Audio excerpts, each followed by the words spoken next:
hari ini kita mau beribadah. Tidak ada lagi yang main-main, Tidak ada lagi yang tidur-tiduran. tidak ada lagi yang makan-makan, Siapkan Alkitabnya. dan siapkan juga catatannya. Sebelum kita beribadah, mari kita berdoa. Bapa kami yang di sorga, sebentar lagi kami akan memulai ibadah sekolah minggu. Berkati Tuhan, pimpinlah kami dari awal, pertengahan, sampai akhir. Terima kasih Tuhan. Dalam nama Tuhan Yesus, haleluya, amin. Shalom adik-adik. Shalom. Hari ini kita kembali di ibadah online. Adik-adik yang di rumah, ayo bangkit berdiri, kita mau memuji Tuhan. Sebelumnya kita yel-yel dulu ya. 1, 2, 3. Bersama Yesus, dahsyat, luar biasa. Yes, yes, yes. Woo! Siapa di sini anak kerajaan Allah? Saya.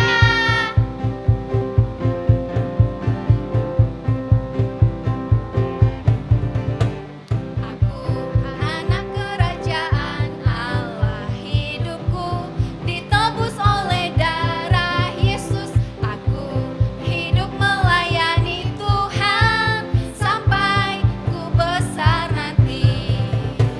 Aku anak kerajaan Allah, hidupku ditebus oleh darah Yesus. Aku hidup melayani Tuhan sampai di surga nanti. Bermahkotakan kebenaran, berperisai kasih Tuhan, berjubahkan pengampunan, bertongkatkan kuasa Roh Kudus, memberitakan Injil. Sekali lagi ya, yang semangat ya adik-adik. Anak kerajaan Allah, hidupku ditebus oleh darah Yesus. Aku hidup melayani Tuhan sampai ku besar nanti. Aku anak kerajaan Allah, hidupku ditebus oleh darah Yesus. Aku hidup melayani Tuhan sampai di surga. Bermahkotakan kebenaran, berperisai kasih Tuhan, berjubahkan pengampunan, bertongkatkan kuasa Roh Kudus, memberitakan bermahkotakan kebenaran, berperisai kasih Tuhan, berjubahkan pengampunan, bertongkatkan kuasa Roh Kudus, memberitakan Injil. Bertongkatkan kuasa Roh Kudus, memberitakan Injil Tuhan. Bertongkatkan kuasa Roh Kudus, memberitakan Injil Tuhan. Masih semangat memuji Tuhan? Masih. Kita harus selalu memuji Tuhan dari terbit sampai terbenamnya matahari. Dari terbit matahari pagi-pagi sampai pada masuk sore-sore, biarlah nama Tuhan dipuji. Sekali lagi. Dari terbit matahari pagi-pagi sampai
persilakan untuk duduk kembali.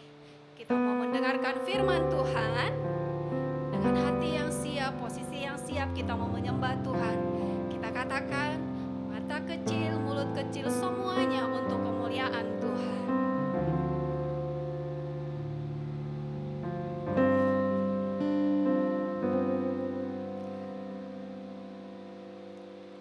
Mata kecil ini, mulut kecil ini akan melakukan perkara yang besar. Katakan tangan kecil ini.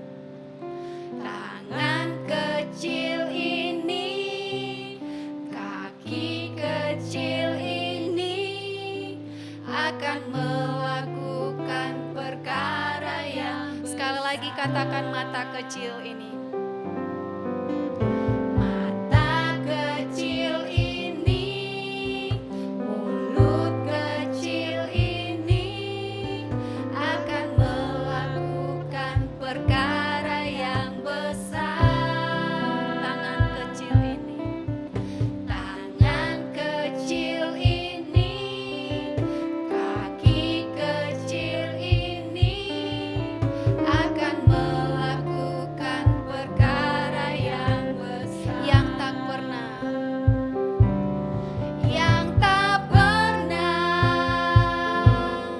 dibayangkan, yang tak pernah timbul dalam hatiku. Sebab itulah yang Dia kerjakan bagi orang yang percaya. Yang tak pernah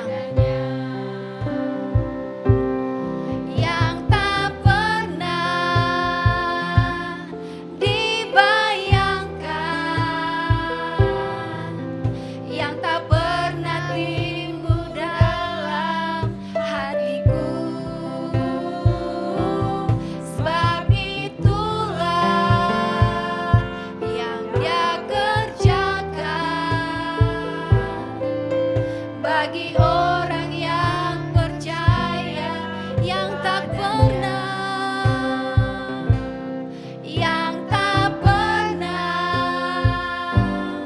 dibayangkan,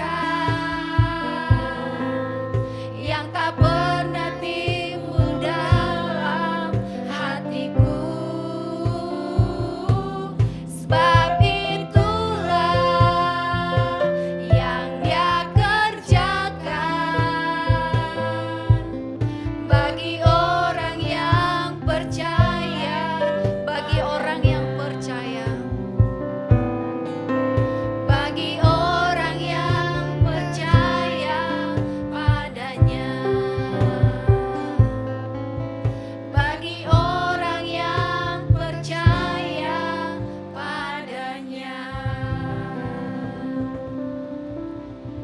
Shalom adik-adik. Sekali lagi, shalom adik-adik. Apa kabarnya hari ini? Kakak percaya kita semua baik-baik, kabarnya sehat-sehat dan luar biasa karena Yesus kita dahsyat. Amin. Amin. Nah, kakak hari ini sangat bersukacita sekali bisa bertemu dengan adik-adik. Walaupun di rumah, tapi kita bersyukur kalau kita masih bisa sekolah minggu. Walaupun online, hati kita tetap tertuju sama Tuhan. Nah adik-adik, siapa yang sudah siap untuk mendengarkan firman Tuhan? Angkat tangannya. Kita semua siap ya untuk mendengarkan firman Tuhan. Kakak mau adik-adik semua sekarang sudah pegang Alkitab. Kakak kasih waktu buat adik-adik buat ambil Alkitabnya ya. Kalau sudah semua kan? Ya, kakak akan memulai membagikan firman Tuhan kita hari ini. Nah, adik-adik, kakak mau tanya nih, adik-adik tahu gak sih, ternyata Tuhan Yesus itu menciptakan kita untuk satu tujuannya. Tuhan Yesus itu punya tujuan buat hidup kita. Tuhan Yesus mau supaya hidup kita menjadi berkat bagi banyak orang, bisa memenangkan banyak orang juga. Nah, ngomong-ngomong soal memenangkan banyak orang, kakak teringat satu kisah Alkitab yang menceritakan seorang pemimpin. Siapa ya? Kakak kasih tebak-tebakan dulu deh. Orangnya ini pemimpin setelah Musa memimpin bangsa Israel. Ada yang tahu nggak pemimpin bangsa Israel setelah Musa siapa? Kalau belum tahu, kakak kasih satu clue lagi yang lebih gampang. Dia berhasil merobohkan tembok Yeriko. Pasti adik-adik sudah tahu ya. Jawabannya adalah Yosua. Betul sekali. Coba adik-adik, ada yang namanya Yosua nggak di sini atau Joshua? Angkat tangannya. Nah, kakak lihat banyak sekali ya ternyata yang namanya Yosua atau Joshua. Ternyata nama Yosua atau Joshua itu memiliki sebuah arti. Artinya ia yang memenangkan. Nah, kakak percaya adik-adik juga bisa memenangkan banyak orang. Nah, kakak akan bercerita tentang Yosua saat ia dapat memenangkan banyak orang, yaitu bangsa Israel. Kakak teringat waktu Yosua itu dipilih sama Tuhan. Yosua dipilih oleh Tuhan setelah Musa mati. Kita akan lihat ya di Yosua 1 ayat 2. Dikatakan, "Hambaku Musa telah mati, sebab itu bersiaplah sekarang, seberangilah sungai Yordan ini. Engkau dan seluruh bangsa ini menuju negeri yang akan kuberikan kepada mereka, kepada orang Israel itu." Tuhan memerintahkan Yosua untuk pergi mengambil tanah Kanaan dari orang Yeriko. Wah, suatu tantangan yang berat.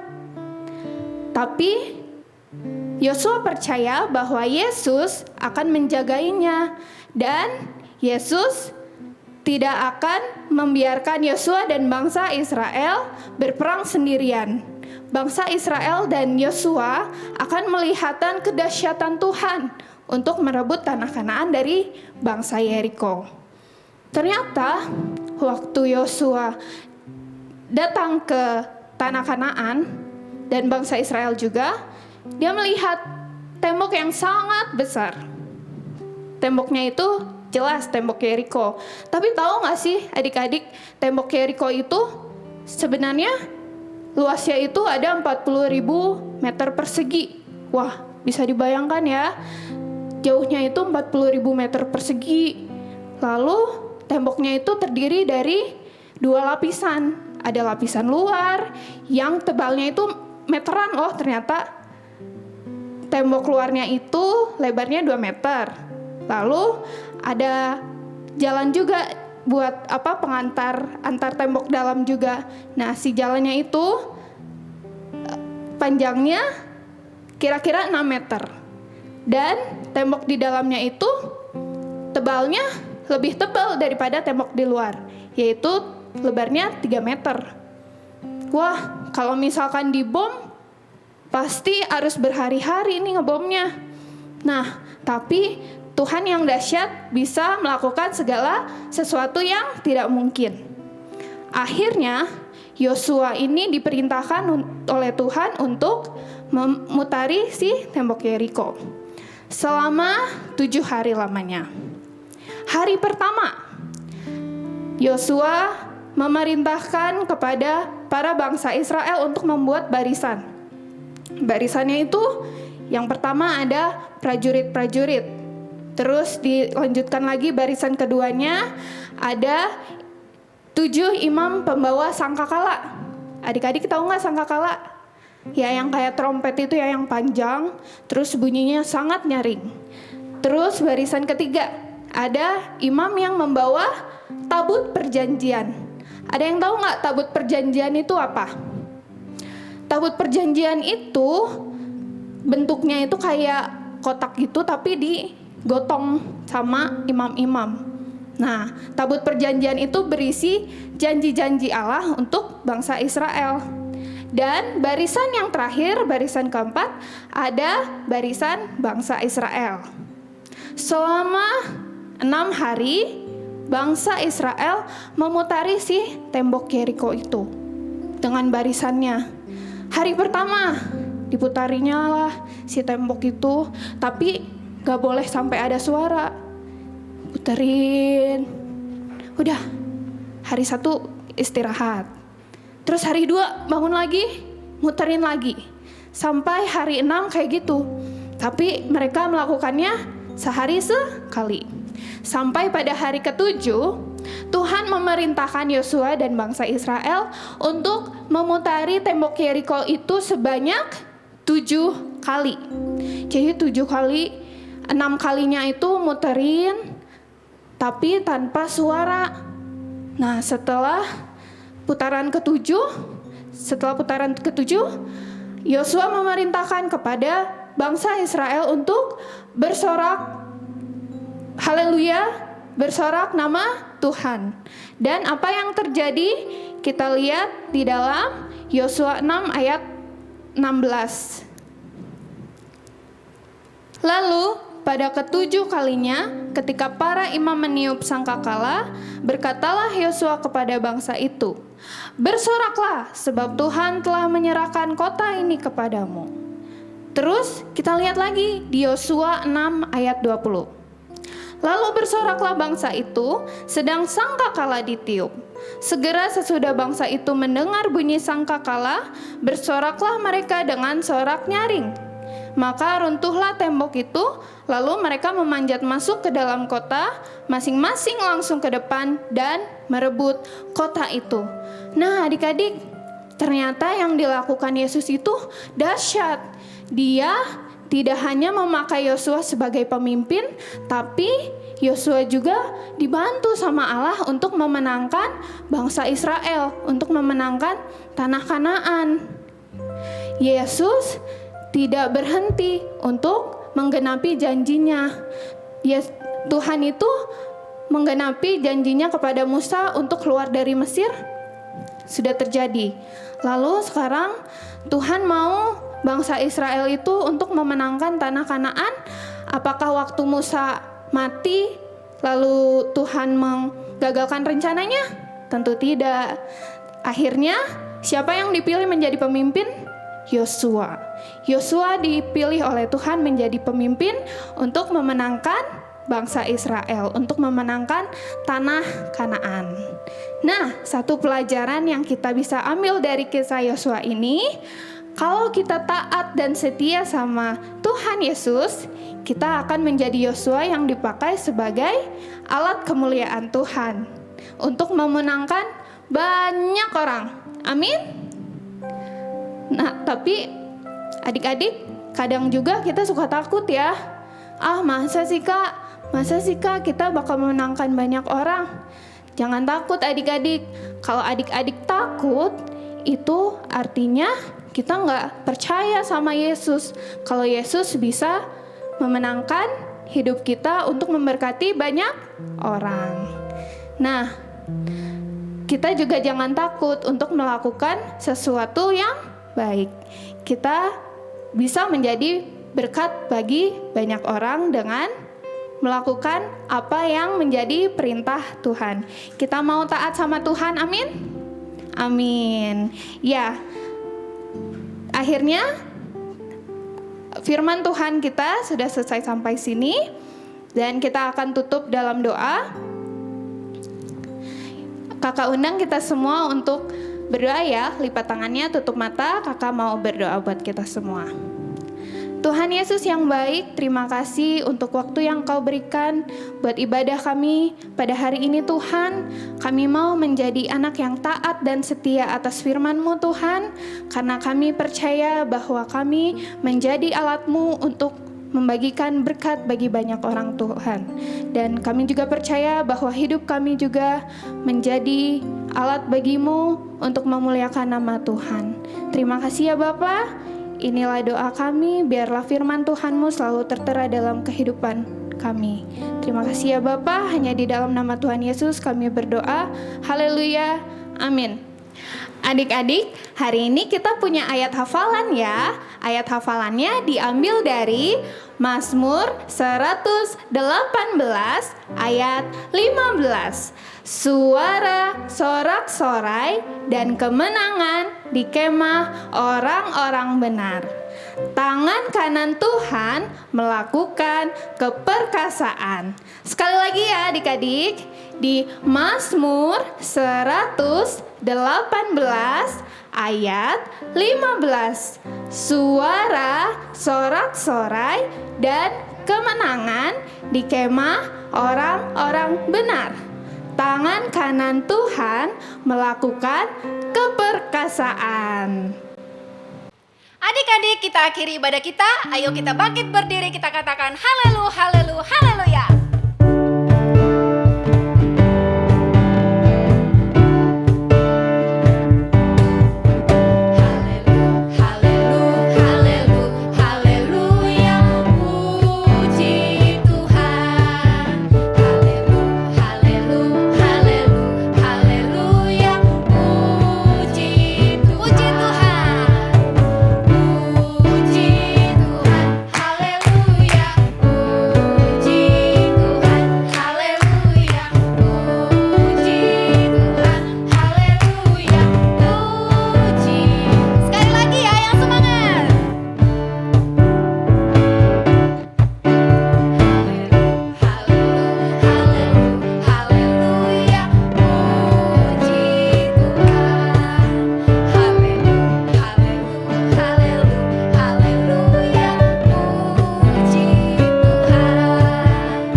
Adik-adik, kita akan mengakhiri ibadah kita.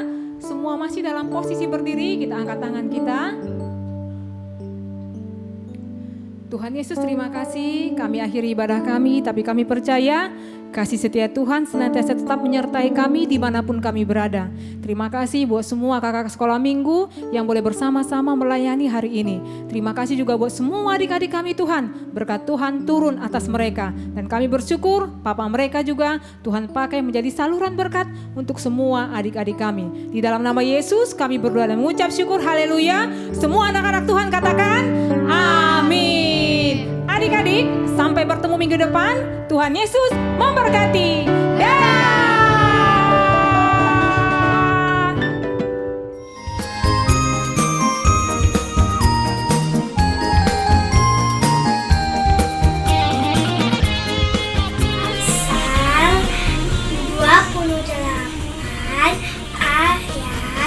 Amsal 28 ayat 13. Siapa menyembunyikan pelanggarannya tidak akan beruntung, tetapi siapa mengakuinya dan meninggalkannya akan disayangi. Amsal 28 ayat 13. Siapa menyembunyikan pelanggarannya tidak akan beruntung, tetapi siapa mengakuinya dan meninggalkannya akan disayangi. Terima kasih, Tuhan Yesus memberkati. Shalom teman-teman. Amsal 28 ayat 13. Siapa menyembunyikan pelanggarannya tidak akan beruntung, tetapi siapa mengakuinya dan meninggalkannya akan disayangi. Dadah, Tuhan Yesus memberkati. Amsal 28 ayat 13. Siapa yang menyembunyikan pelanggarannya tidak akan beruntung, tetapi siapa yang mengakuinya dan meninggalkannya akan disayangi.